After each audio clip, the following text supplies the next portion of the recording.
नमस्कार दोस्तों, सबका स्वागत है मेरे YouTube चैनल के ऊपर। दोस्तों, हम लोगों ने लास्ट वीडियो में हमने डिस्कशन किया था कि भाई यहाँ पर मार्केट के अंदर जो है आपको सपोर्ट के आसपास शॉर्ट नहीं करना। इस वक्त जो है शॉर्ट करने का फेवर बिल्कुल नहीं है मार्केट को। क्योंकि दोस्तों हम लोगों ने शॉर्ट करने का जो रिस्क टू रिवॉर्ड रेशियो है वो सपोर्ट रेसिस्टेंस के बेसिस के ऊपर निकाला था। तो शॉर्ट नहीं करेंगे हम तो रिस्क टू रिवॉर्ड रेशियो हमारे फेवर में रहेगा। अगर शॉर्ट कर देंगे तो रिस्क रिवॉर्ड हमारे फेवर में नहीं रहेगा।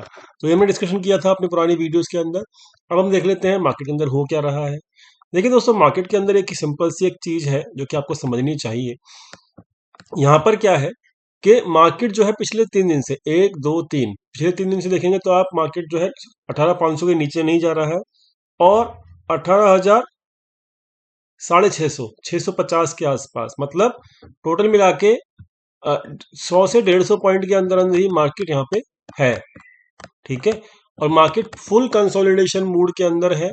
फुल कंसोलिडेशन मूड जो है पिछले 3 दिन से मार्केट का बना हुआ है और ऐसे मार्केट के अंदर अगर आप ओवर ट्रेडिंग करते हैं तो आपको नुकसान हो सकता है। आप लिमिटेड ट्रेड लें, ठीक है, लिमिटेड ट्रेड लें और मंथ एंड के अंदर ट्रेड लें। अगर लेना है तो कौन सा ट्रेड लें? मंथ एंड के अंदर। मैं हमेशा ही मंथ एंड एक्सपायरी के अंदर ट्रेड लेता हूं, चाहे सिचुएशन कैसी भी हो। ठीक है, देखो, क्योंकि इस 3 दिन की वजह से जो भी वीकली एक्सपायरी वाले लोग होंगे वो खत्म हो गए होंगे, उनका प्रीमियम डीके हो गया होगा क्योंकि आज एक्सपायरी भी थी इसलिए।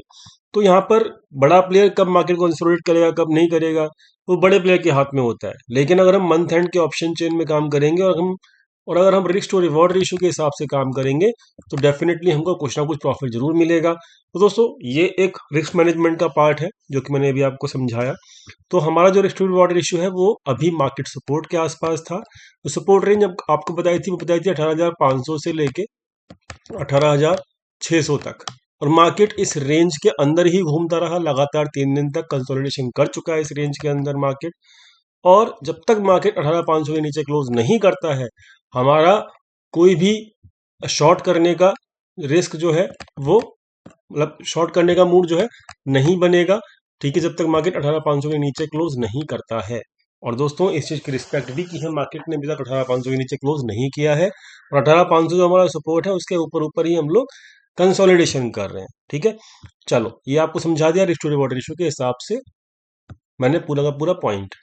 अब आज एक अच्छी बात हुई है। क्या हुई है कि कल के दिन जो है 10 दिन के मूविंग एवरेज के नीचे मार्केट ने क्लोजिंग दी थी। लेकिन दोस्तों, आज के दिन वापस से 10 दिन के मूविंग एवरेज के ऊपर क्लोजिंग मिली है मार्केट के अंदर, जो कि 18,596 का है और मार्केट की क्लोजिंग मिली है 18,609। ये क्लोजिंग अच्छी क्लोजिंग है। और दूसरी चीज कि प्रीवियस डे की कैंडल के अंदर ये कैंडल बनी है, मतलब प्रीवियस डे का जो कैंडल है उसके ना तो टॉप को मार्केट ने आज के दिन काटा है और ना ही लो को काटा है। ठीक है, इसको कहते हैं इनसाइड कैंडल। ठीक है, क्या कहते हैं इसको? Inside candle. तो इस इनसाइड कैंडल के बाद जो है एक अच्छा मूव देखने की एक्सपेक्टेशन मुझे तो पर्सनली है। और वो मूव कैसे आप पिक कर पाओगे वो भी आप समझ लो। देखो दोस्तों, यहाँ पर आपको ये समझना होगा, ये जो कैंडल का हाई है वो ये है। ठीक, आपके सामने ही है पिछले कैंडल का हाई और लो, वो आप खुद से निकाल सकते हो अपने चार्ट के ऊपर भी। तो ये जो है आपको दिखेगा, ये जो हाई है 670 का है। ठीक है, 18,670 का है और इसका जो लो है वो है कितना? ये है 528 का। ठीक है ना। तो अब दोस्तों, सिंपल सी बात है, आज के दिन क्या हुआ? आज के दिन ना तो प्रीवियस कैंडल का हाई टूटा ना ही लो टूटा। इसका मतलब जो कैंडल है वो इनसाइड कैंडल है। और जब भी ऐसी कैंडल बनती है दोस्तों, जैसे कि देखो यहाँ पर भी बनी थी ऐसी कैंडल, यहाँ पर भी बनी थी इनसाइड कैंडल। इस कैंडल का हाई और लो यहाँ पर बना। अब जैसे ही हाई कटता है, इस केस में क्या होता है इनसाइड कैंडल वाले में, जैसे ही जो ये हाई और लो होते हैं प्रीवियस कैंडल के, जैसे ही वो कटते हैं ना, तो जिस जिस डायरेक्शन में कटता है उस तरफ एक मूव आता है। समझ गए? जिस डायरेक्शन में भी कटता है उस तरफ का मूव आता है। तो अब हमें खुद डिसाइड नहीं करना है, अब हमें मार्केट को डिसाइड करने देना है कि हाँ भाई, वो इस वाले हाई को काट के मार्केट ऊपर जाता है या फिर इस वाले लो को काट के मार्केट नीचे जाता है। मेरे हिसाब से देखो, मैं आपको अपना बता देता हूँ, मैं फेवर में बिल्कुल भी नहीं हूँ कि वो मार्केट नीचे जाना चाहिए यहाँ पे। क्यों? क्योंकि यहाँ पे रिस्क टू रिवॉर्ड रेशियो बिल्कुल भी अच्छा नहीं है। दूसरी चीज, यहाँ पे पुट कॉल रेशियो भी आपका 0.80 के आसपास चल रहा है, जो कि शॉर्ट करने के फेवर में नहीं होता है। तो मैं यहाँ पे रिस्क टू रिवॉर्ड रेशियो के हिसाब से बिल्कुल भी शॉर्ट करने के मूड में तो नहीं हूँ। लेकिन अगर मार्केट खुदा ना खास्ता 1%, अगर मैं सोचता हूँ कि अगर मेरे व्यू के अगेंस्ट मार्केट जाता है, तो 1% अगर ज्यादा है मेरे व्यू के अगेंस्ट में, तो मैं जो ये कैंडल है, जो ये वाली कैंडल का लो है जो कि 528 के आसपास है, जब तक इसके नीचे नहीं जाएगा मैं शॉर्ट नहीं करूंगा। इसके नीचे जाएगा तभी मैं शॉर्ट की सोचूंगा। समझ में आ गया? पूरा प्लान समझ में आ गया? उम्मीद करता हूँ पूरा प्लान समझ में आ गया होगा। ठीक है, तो ये था प्राइस एक्शन का एनालिसिस। बात करते हैं फटाफट से ऑप्शंस के एनालिसिस। देखो दोस्तों, कॉल राइटिंग कैरी फॉरवर्ड करके गए थे कौन? प्रोपराइटर और एफआईआई। बहुत सारी न्यूज आई, आरबीआई पॉलिसी की न्यूज आई और आज इलेक्शन की न्यूज आई, लेकिन दोस्तों इन लोगों ने गिव अप नहीं किया। और ये बड़े प्लेयर हैं, इसलिए बड़े प्लेयर मार्केट कंट्रोल करते हैं, तो इसलिए इन लोगों ने मार्केट को गिव अप नहीं किया और मार्केट को वहीं क्लोज किया जहाँ पे इनकी पोजीशंस थी 18,600 की। और दोस्तों ये लोग बिल्कुल फुल प्रॉफिट में निकले हैं। मैंने आपको कहा था लास्ट वीडियो में भी कि रिटेल ट्रेडर्स ने हैवी कॉल बाइंग कर रखी है, वो लोग मरेंगे। और आज वही हुआ कि 18,600 की जो इन्होंने कॉल बाइंग कर रखी थी वो सारी की सारी लॉस में कटी है इनके आज। और दोस्तों मार्केट ऐसी ही चलती है, जैसे रिटेल ट्रेडर जो होते हैं उसके अगेंस्ट में मार्केट चलती है। दोस्तों आज के दिन कोई इनकी मेजर एक्टिविटी नहीं है किसी भी प्लेयर की। लेकिन मैं आपको एक सिंपल सी बात बताना चाहता हूँ कि जो थोड़ी बहुत जो एक्टिविटी हुई है ना, जो भी थोड़ी बहुत एक्टिविटी हुई है दोस्तों, वो मैं आपको समझा देता हूँ क्या हुई है। यहाँ पर जो है पुट राइटिंग की गई है आज के दिन प्रोपराइटर के द्वारा, एफआईएस के द्वारा भी पुट राइटिंग की गई है। इनके कोई पोजीशन आज के दिन नहीं है। और इन्होंने जो की है वो पुट बाइंग की है। क्या की है? Put buying. लेकिन इनका वॉल्यूम काफी कम है, ध्यान से समझना, इसका वॉल्यूम काफी कम है। तो मतलब अब कल देखेंगे कि मार्केट में ये जो बड़े प्लेयर हैं, ठीक है, अब इन पोजीशंस को, जो इनकी पोजीशंस कैरी फॉरवर्ड करके गए हैं वो लोग, ठीक है, जो कि पुट राइटिंग की पोजीशंस है, अब इन पोजीशंस को वो और भी स्ट्रॉन्ग करते हैं या नहीं करते। ठीक है, मतलब इनका वॉल्यूम वो बढ़ाते हैं इन पोजीशंस का या नहीं बढ़ाते। मैं बता देता हूँ कौन सी स्ट्राइक प्राइस का इन्होंने कर रखा है। इन्होंने जो कर रखा है, जो ऑप्शंस सेल कर रखे हैं, वो कर रखे दोस्तों 18,600 के। ठीक है, 18,600 के इन्होंने ऑप्शन सेल कर रखे हैं और इन्होंने 18,600 का पुट बाय किया हुआ है।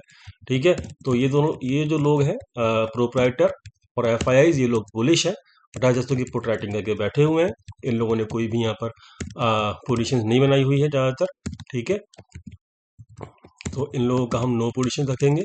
और ये जो लोग हैं कौन? रिटेल ट्रेडर्स, ये लोग इस वक्त बेयरिश है। ठीक है, तो ये आपकी आज की सिचुएशन है। लेकिन मैं आपको साफ साफ बोल देता हूं, ये एक, कहते हैं ना कि लो मार्जिन या फिर लो वॉल्यूम वाली पोजीशंस हैं जो इन्होंने होल्ड करी हुई हैं। हमें एक्चुअली में कल देखना पड़ेगा कि एक्चुअली में इनकी पोजीशंस हैं क्या। ठीक है, समझ में आ गया? तो ये है उनकी पोजीशंस फिलहाल। बात करते हैं एनालिसिस की, जो दोस्तों देख सकते हो आप कि इन्होंने शॉर्ट पोजीशन आज क्लोज की, कॉल राइटिंग जो है, और इसकी वजह से नेट इनको जो पोजीशंस हैं इनकी नेट प्रोपैटो और एफ आई की, वो नेगेटिव से पॉजिटिव आ चुकी हैं और इनको लॉस हुआ लॉन्ग वाली पोजीशन में। जब इनकी कटी लॉन्ग पोजीशंस, तो इनकी अब नेट पोजीशंस थोड़ी डाउन हो चुकी हैं रिटेल ट्रेडर्स की। तो इसलिए जो लॉस हुआ या नहीं हुआ वो आपको इससे ही पता लग जाएगा, इस वाले फॉर्मूले से पता लग जाएगा। ठीक है, और दूसरी चीज ये जो है आपको ट्रैकर में भी दिखेगा। चलो ट्रैकर में तो अभी नहीं दिखेगा, ये यहाँ पे देखो इस वाले में, ये क्या है? निफ्टी की मूवमेंट है फ्यूचर्स के साथ। तो फ्यूचर जो है वो इस वक्त धीरे धीरे बढ़ना शुरू हो रहा है, जिसकी वजह से आज मार्केट ने पॉजिटिविटी दिखाई। तो ये भी इंपॉर्टेंट है, जब ये बॉटम आउट होता है तो धीरे धीरे बढ़ना शुरू करता है। एकदम से बढ़ जाएगा वो, उसकी एक्सपेक्टेशन शायद मुझे कम है, लेकिन गिरते पड़ते बढ़े। क्योंकि देखो होता क्या है, अभी जो है विक्स जो है ना वो काफी लो है, 13 के आसपास चल रहा है विक्स। अब 13 के आसपास विक्स चलता है ना, तो मूवमेंट काफी स्लो होती है। तो इसलिए मैं कह रहा हूँ गिरते पड़ते मार्केट ऊपर बढ़ेगा, तो then it will be good for the market. VIX के हिसाब से जो है मूवमेंट काफी स्लो चल रही है इस वक्त मार्केट के अंदर, मोस्टली प्रिम डे के ही चल रहा है। ट्रैकर के हिसाब से इनकी जो पोजीशंस हैं एफआईआई की, लॉन्ग साइड की पोजीशन 56,000 के आसपास है, और ये इनकी पोजीशंस है। इनका जो जो निकल के आ रहा है एवरेज, वो यहाँ पे निकल के आ रहा है आपके सामने है। मतलब इनकी प्रॉफिट में है ये लॉन्ग साइड की पोजीशंस भी एफआईआई की, और ये जो वैली साइड पोजीशंस हैं ये भी इनकी क्या कहते हैं उसमें ही है, प्रॉफिट में ही है, क्योंकि मार्केट इसके नीचे ही है। तो ओवरऑल दोनों तरफ में लड्डू हैं इनके। ऑप्शन में भी इनको प्रॉफिट मिला, और शॉर्ट और लॉन्ग जो भी कर रखा है इन लोगों ने वो उनमें भी प्रॉफिट मिला, तो ओवरऑल ये प्रॉफिट में ही है। ठीक है, तो बात करते हैं फटाफट से ऑप्शन चेन की। तो ऑप्शन चेन जो है अब आपके सामने है। ऑप्शन चेन में देखिए दोस्तों, इन्होंने पुट राइटिंग की हुई है 18,600 की, जो यहाँ पे दिखेगी आपको, और थोड़ी बहुत यहाँ पे भी दिखेगी। ठीक, और 18,600 की जो है वो यहाँ पर कॉल राइटिंग किए गए हैं, जो छोटे प्लेयर हैं वो। ठीक है, तो यहाँ पर इंपॉर्टेंट क्या है, इंपॉर्टेंट हमको समझना होगा कि जो बड़ा प्लेयर है उसकी तरफ हमें फोकस करना है, और यहाँ पर जो है 18,500 18,600 की पुट राइटिंग जो करे गए हैं, that is most important for all of us. ठीक है, तो ये ऑप्शन चेन इस वक्त बुलिश है। और बात करते हैं इंपॉर्टेंट क्या है। देखो दोस्तों, इंपॉर्टेंट है बैंक निफ्टी। बैंक निफ्टी आज खूब भागा, और आज की जो क्लोजिंग हुई है बैंक निफ्टी की, वो जबरदस्त क्लोजिंग हुई है। और मैं आपको समझा भी रहा था, रेगुलरली अपनी वीडियोस के अंदर समझा रहा था कि जैसे ही, अब देखो एक इंपॉर्टेंट बात है बैंक निफ्टी में, ध्यान से समझना। आज तो इसका वॉल्यूम भी काफी ज्यादा जबरदस्त है। ठीक है, तो अब ध्यान से समझना एक चीज इंपॉर्टेंट जो मैं आपको समझा रहा था काफी दिनों से। इसका जो लो था वो ये था 42,700 के आसपास। हम रेगुलरली अपनी वीडियोस के अंदर चर्चा कर रहे थे इस चीज़ की। जब मैं आपको साफ साफ बता रहा था बैंक निफ्टी जो है शॉर्ट नहीं करना, नहीं करना, क्योंकि वो स्ट्रांग बना हुआ है, 10 दिन के मूविंग एवरेज के नीचे क्लोज नहीं कर रहा है। तो इट वाज स्ट्रांग इन, मतलब, और ये स्ट्रांग बना भी हुआ है अभी तक। इसको शॉर्ट करने वाले लोग पछताएंगे, ये मैंने कहा था। तो ये चीज़ जो है आपको दिख भी रही होगी अभी। और देखो दोस्तों, इसका जो ये वाला लेवल था ना, ये वाला, इस लेवल के ऊपर क्लोजिंग मिली है, जो कि बहुत ही शानदार क्लोजिंग है। ठीक है, तो अब ये जो लेवल रहेगा ना 43,500, कौन सा 43,500, इसके नीचे जब क्लोजिंग मिलेगी तभी ये वीक होगा होगा वो भी थोड़ा बहुत वीक। इसका मतलब ये नहीं कि शॉर्ट कर दोगे। शॉर्ट तो आपको 42,000 यही करना है, 42,800 के नीचे ही करना है, उसको पहले इस लाइन के नीचे ही करना है, इससे पहले शॉर्ट नहीं करना है इसको। लेकिन अब जो नेक्स्ट सपोर्ट बन गया है वो बन गया है 43,500, 43,500। ठीक है, ऑल टाइम हाई के ऊपर वॉल्यूम बड़ा अच्छा है, और ये जबरदस्त है बैंक निफ्टी के लिए, जो कि इस वक्त मार्केट चल रहा है बैंक निफ्टी का बहुत सही चल रहा है, और इसने आज बड़ी अच्छी मूवमेंट भी दी है। तो ओवरऑल बैंक निफ्टी पॉजिटिव है। हाँ, निफ्टी थोड़ा वीक चल रहा है, बट कोई बात नहीं, थोड़ा लेट चले मूवमेंट निफ्टी की, कोई दिक्कत नहीं, लेकिन बैंक निफ्टी अभी फिलहाल लीड कर रहा है। तो बैंक निफ्टी को बिल्कुल शॉर्ट मत करना। जो लेवल है फिलहाल, उस लेवल, ये जो लेवल है 43,500, इसके स्टॉप लॉस के साथ नहीं पूछे आ सकते हो। स्टॉप लॉस आपका 43,500 रहेगा, 43,500 रहेगा। ठीक है, ओके, समझ में आ गई बात सारी की सारी। अगर आप फ्री टेलीग्राम से नहीं जुड़ जाएगा, क्योंकि वो उसके अंदर मैं आपको आज ही बताया था कि आपको शॉर्ट नहीं करना। 3 दिन से आपको चिल्ला रहा हूँ, शॉर्ट नहीं करना, नहीं करना, नहीं करना। ठीक है, और लेवल ही बता रहा हूँ मैं वहाँ पे आपको। तो उसका टेलीग्राम का लिंक ओरिजिनल वाले का डिस्क्रिप्शन में दिया हुआ है, ज्वाइन करना। Thank you so much for watching this video. Thank you.